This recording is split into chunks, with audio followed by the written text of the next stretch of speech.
Hello everyone, welcome to my channel. In this video I'll show you how to replace front brake pads and brake rotors on 2019 Infiniti QX60. This procedure will be similar to different model years of Infiniti QX60 as well as Nissan Pathfinder. Since I'm replacing brake pads and brake rotors, I have set of new brake pads and new rotors. I will be using Power Stop Evolution Geomet coated rotors. This is the part number for the rotor. It's the same part number for the driver's side and for the passenger side because they are not directional. And again, those are front rotors. They are fully coated with the Geomet coating. I use these rotors on different cars, including this Infiniti QX60. I installed rear ones with pads more than a year ago. So this is already second winter in Western Massachusetts in New England.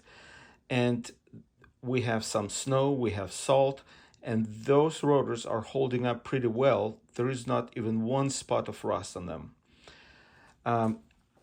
So this kit comes with pads, and those are ceramic pads, and this is the part number.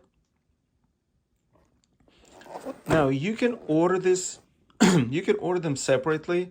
I order them as a kit from Rock Auto, and the kit number is CRK6496. Now, and this is what comes in the kit.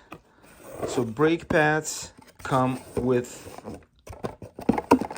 new set of stainless steel hardware, ceramic brake pads, and ceramic brake grease. I've used this grease that comes with the kit from Power Stop. It's a very good grease, but it's not enough in my opinion. Just one bag. It's not enough to lubricate all points of contact and also backside of each brake pad. So I will be using the lubricant that I've been always using. Now, this is the bedding procedure for the brake pads. We will go over this when I finish installation and we'll do the bedding process. You will also need brake fluid if you need to adjust level of brake fluid in the master cylinder after you complete the replacement of the pads and rotors. You need brake cleaner, anti-seize lubricant, and this is the lubricant that I've been using for a long time. This is Ceramic Extreme brake parts lubricant. You can use on all points of contact of the brake pads, including backside of the pads. And this lubricant, Seal Glide, I'm using for caliper slides. This lubricant is safe for the rubber boots of the slides. You will need caliper hooks so you can safely suspend your calipers and reduce stress to the brake hose. You will need tool to compress cylinder to create more room for new, much thicker brake pads to get into the caliper. I'm using blue Loctite. I like to use blue Loctite for the caliper bracket bolts, or as they also called torque member bolts.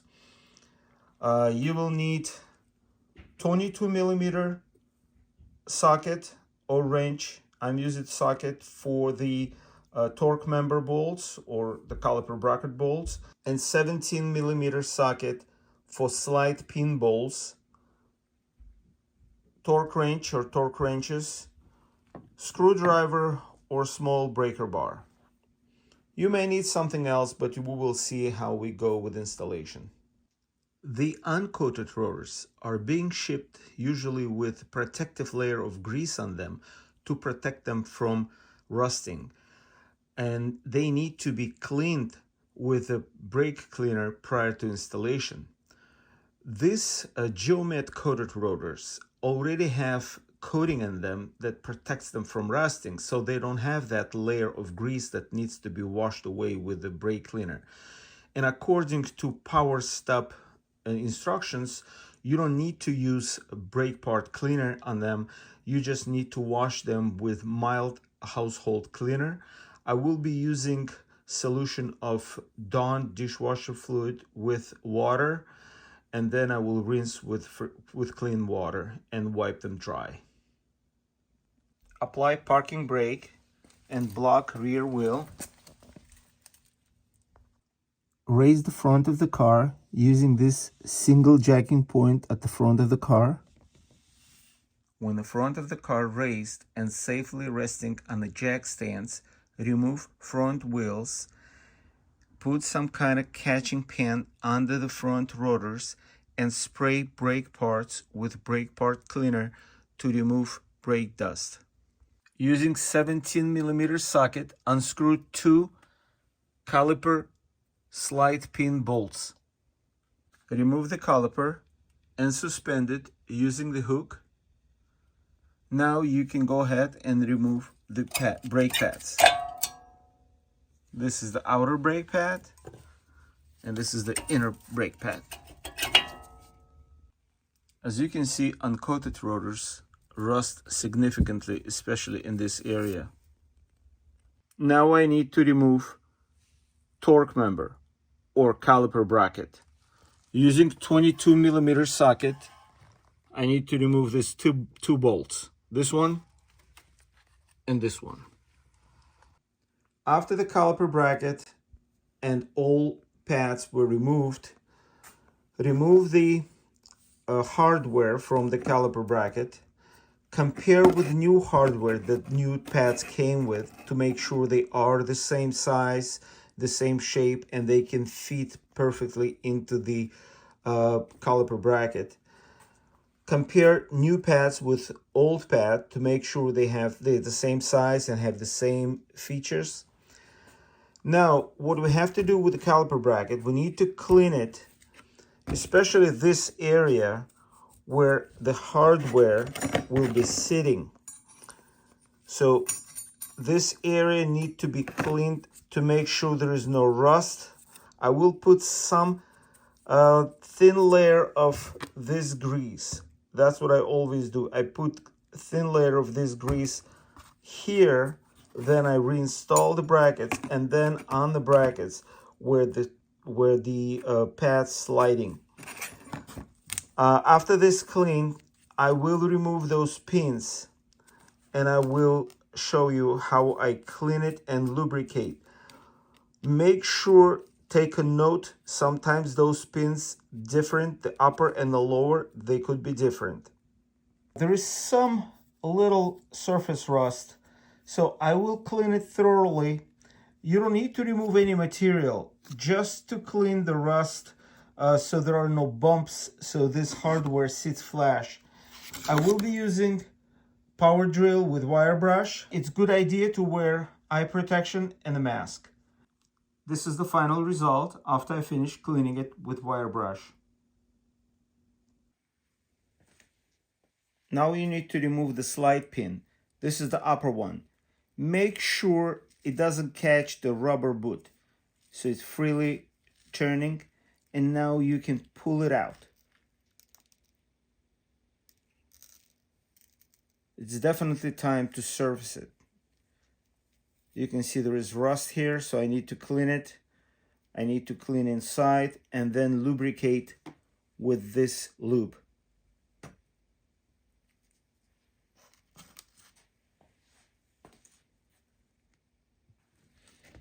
I cleaned the slide pin, and now I'm cleaning inside where the pin goes, including the rubber boot. Make sure it's clean inside and ready for new fresh lube.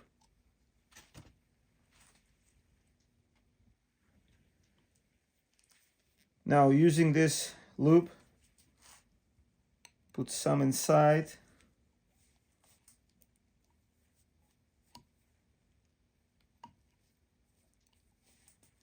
And this lube is good for rubber. Now lubricate the pin.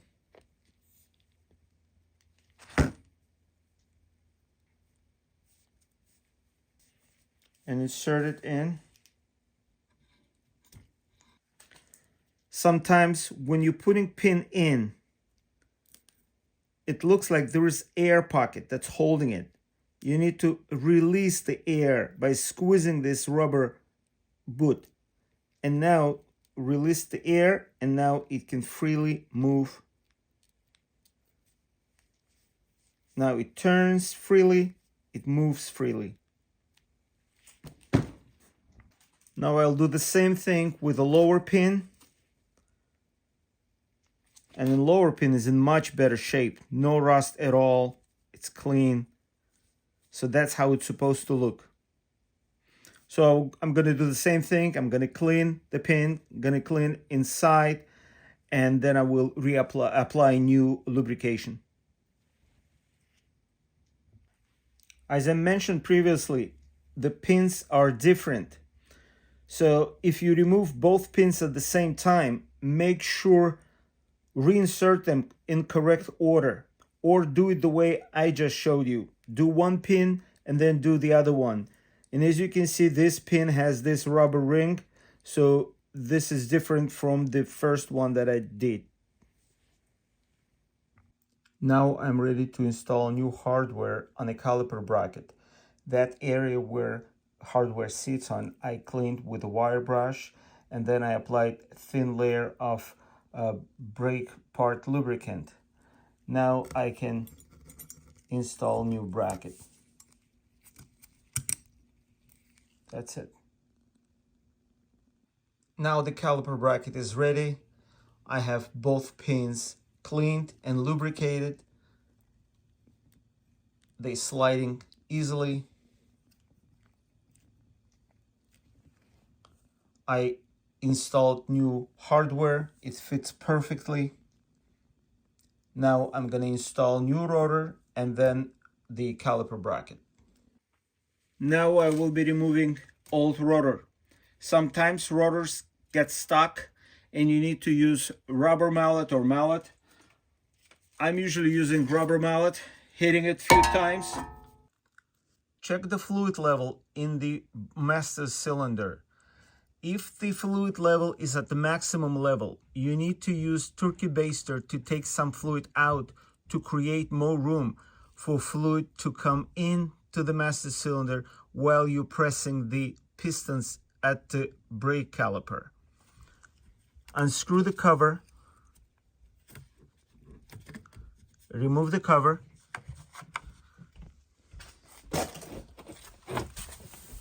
and now I need to press those two pistons in to create more room for new brake pads. I'm using old brake pad and a special tool to force those pistons in. I will be switching from this position to this position periodically to make sure they go in evenly.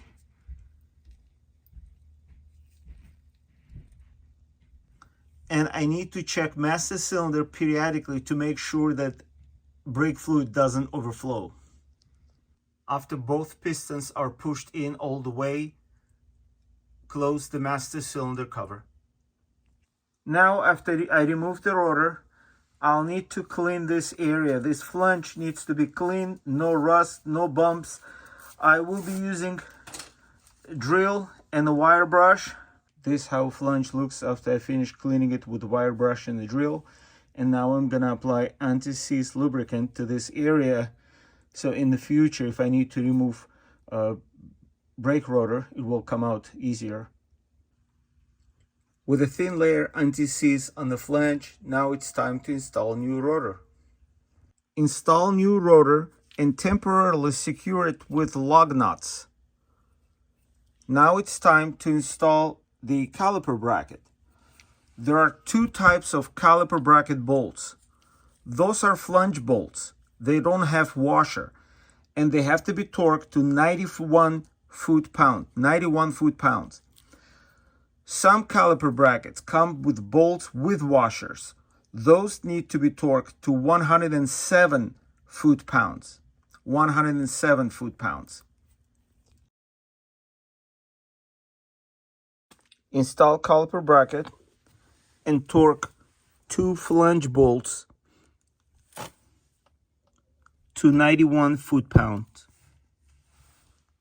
Apply a thin layer of brake lubricant onto these areas of the brackets where brake pads going to be sitting and sliding.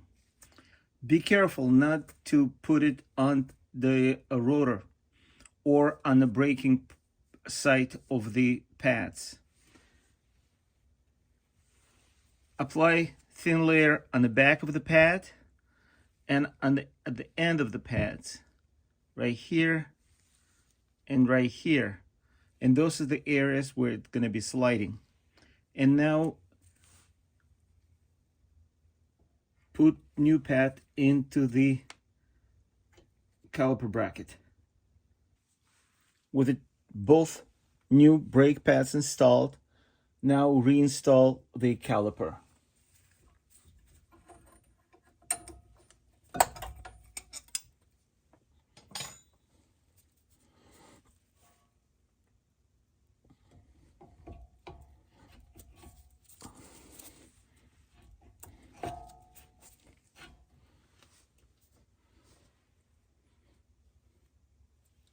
You need to tighten both caliper bolts to 34 foot-pounds.